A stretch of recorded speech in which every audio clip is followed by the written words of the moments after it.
125 మానవ వనరుల అభివృద్ధి శాఖ మంత్రి గారు. అధ్యక్ష, మొదటి ప్రశ్నకి సమాధానం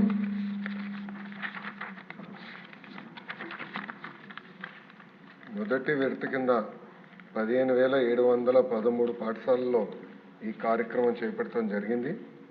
కానీ మొదటి విడత పూర్తి చేసడానికి ఇంకొక 880 కోట్ల 39 లక్షల రూపాయలు అవసరం ఉంది.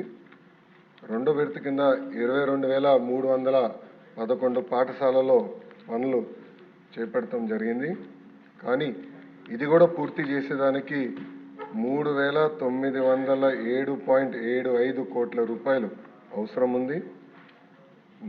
మూడో విడత కింద 14,845 పాఠశాలల్లో ఎలాంటి పనులు ప్రారంభించలేదు.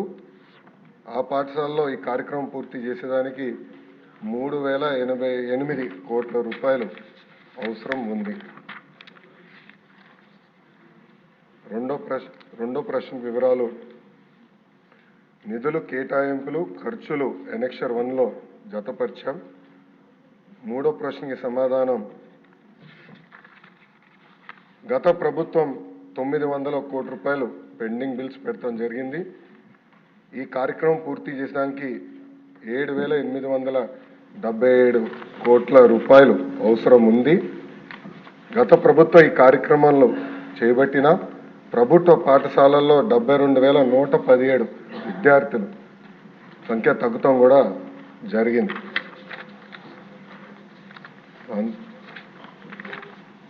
డి ప్రశ్నకు అధ్యక్ష, శ్రీ వి వెంకటరామరెడ్డి గారు అడ్వకేటు 27/11/2023లో ఒక పిటిషన్ వేస్తాం జరిగింది.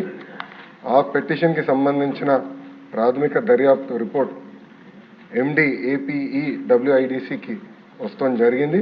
కానీ ఫైనల్ రిపోర్ట్ ఇంకా రావాల్సిన అవసరం ఉంది. ఈ ప్రశ్నకి సమాధానం, ఫైనల్ రిపోర్ట్ వచ్చిన తర్వాత యాక్షన్ తీసుకుంటాం అధ్యక్ష.